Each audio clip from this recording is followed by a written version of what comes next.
Bicara tentang sumber pengotor yang pertama.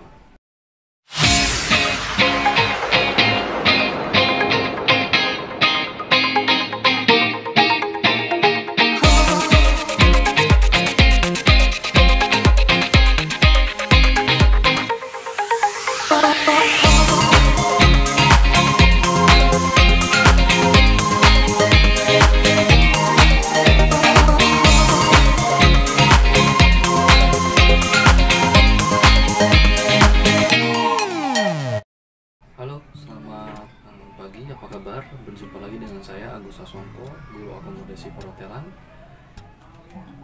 Kebetulan saya mengajar di SMK Negeri 27 di daerah Pasar Baru, Jalan Dr. Sutomo nomor 1.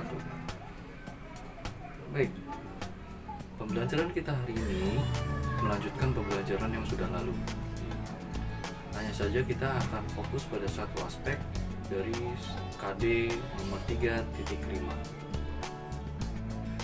KD 3.5 membahas tentang memahami jenis dan objek yang akan dibersihkan.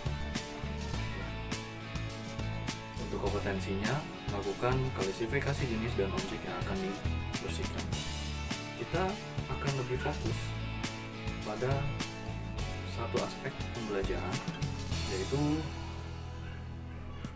sumber pengotor, di mana sumber pengotor merupakan satu objek pembersihan yang menjadi target pembersihan di housekeeping atau tata geraha dari suatu hotel operasionalnya, ya, dan biasanya ditangani oleh seksi public area.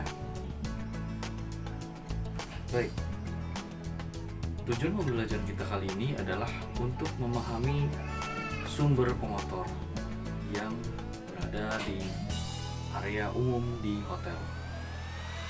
Dan kalian diharapkan bisa mendeskripsikan sumber pengotor yang dikategorikan sebagai objek pembersihan di housekeeping public area.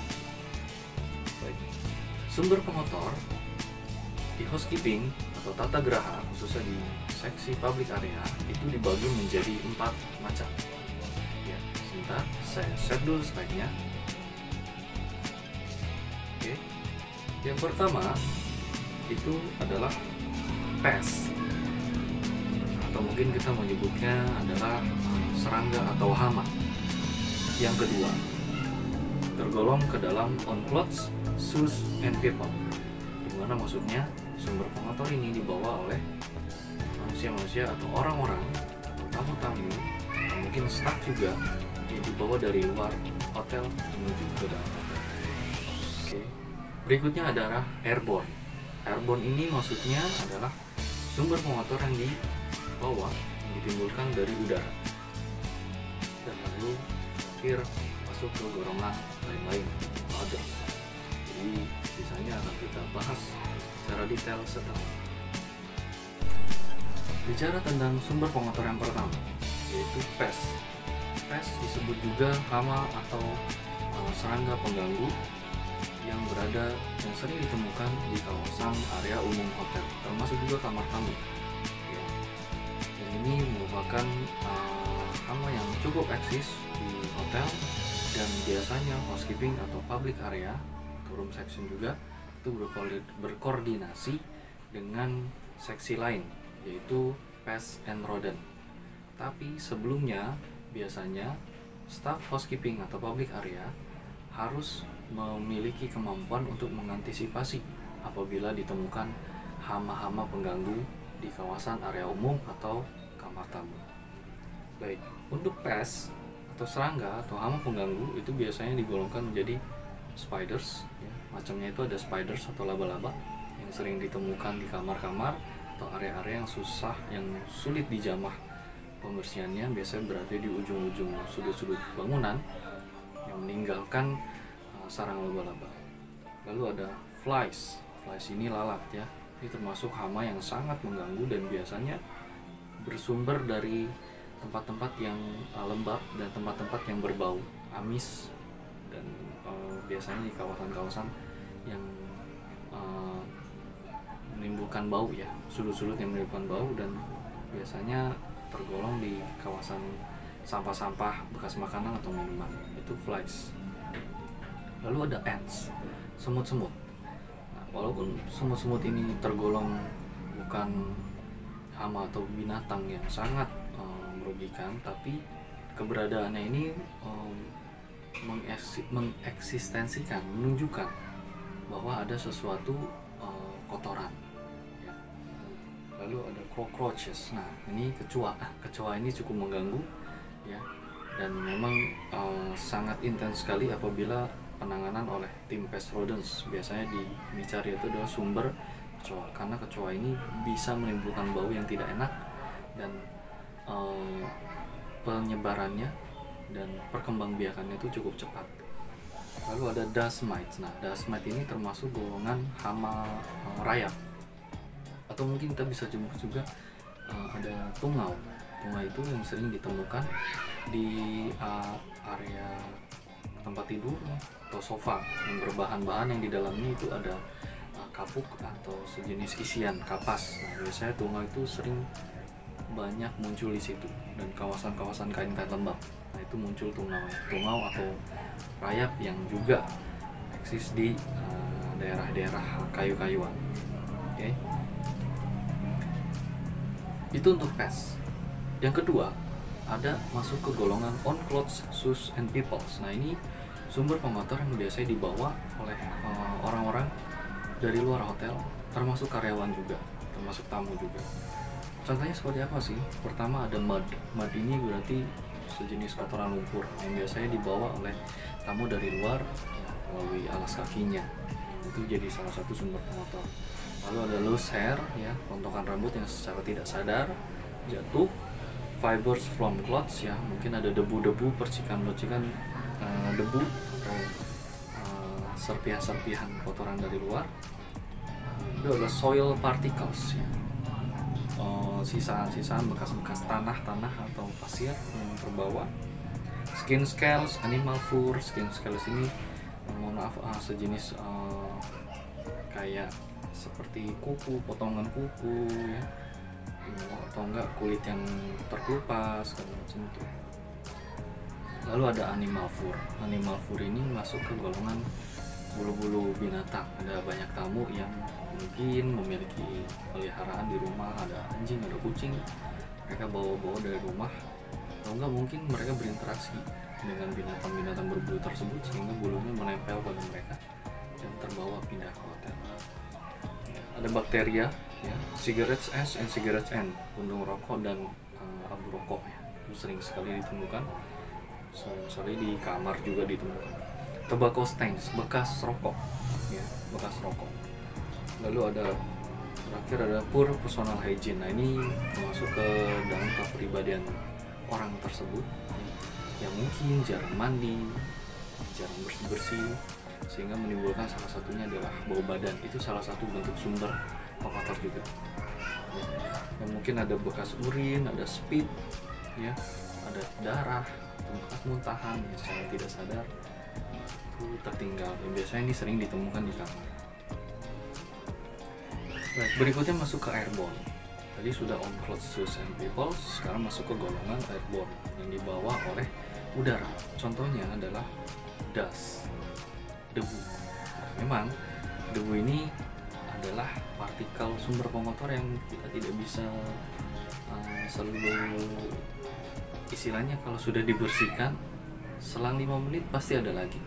Karena itulah perlu adanya intensitas, perlu adanya komitmen, perlu adanya istilahnya kontinuitas, kemampuan untuk selalu melakukan recleaning khususnya di bagian-bagian yang permukaannya itu terbuka dan menghadap ke atas. Ini sering sekali terhinggap debu, ya. Terus ada smoke, asap. Nah, dari udara itu bau asap itu juga termasuk sumber pengotor. Lalu ada pollutions dan fumes. Nah, ini bau parfum yang cukup tajam itu juga bisa disebut sebagai sumber pengotor. Biasanya penanganannya seperti apa? Yang menggunakan air freshener atau neutralizer atau deodorizer supaya baunya itu ternetralisir dan tidak menusuk dan tidak membuat gusar tamu dengan adanya bau-bau tersebut. Karena itu salah satu syarat personal hygiene dari seorang staff hospitality atau petugas hotel adalah mereka harus menggunakan wangian yang sifatnya netral supaya tidak ada bau badan dan tidak juga wanginya terlalu menusuk. Harus netral dan bisa diterima oleh siapapun baunya. Terakhir masuk ke golongan others.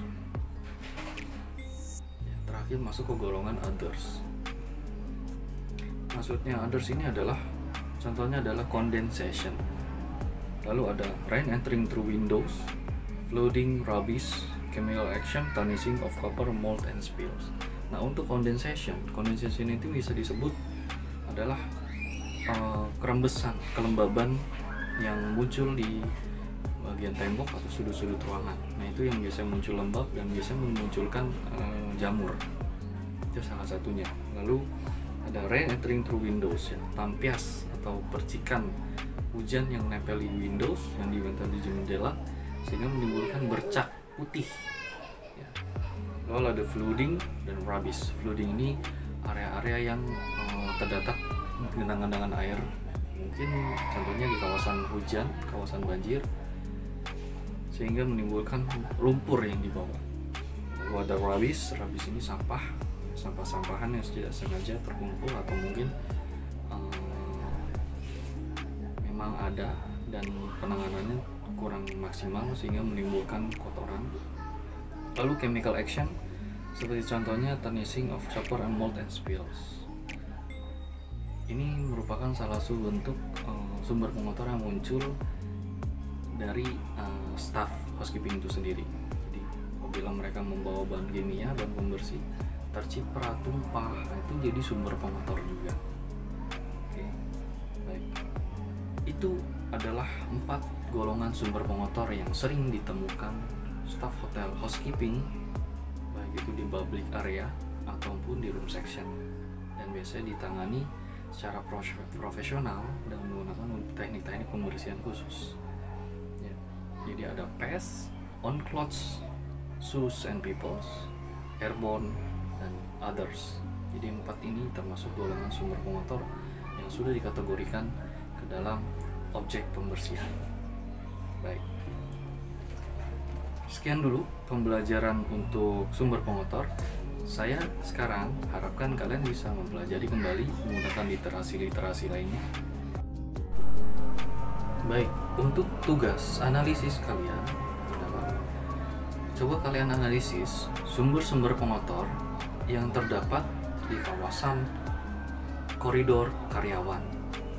Kira-kira apa yang ditemukan di sana sumber pengotornya dan bagaimana penanganan proses pembersihannya.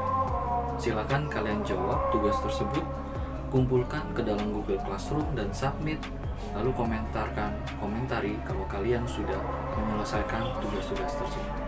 Terima kasih, saya harapkan kalian bisa menyelesaikan atau memahami pembelajaran hari ini, dan sampai ketemu di pembelajaran berikutnya. SMK bisa.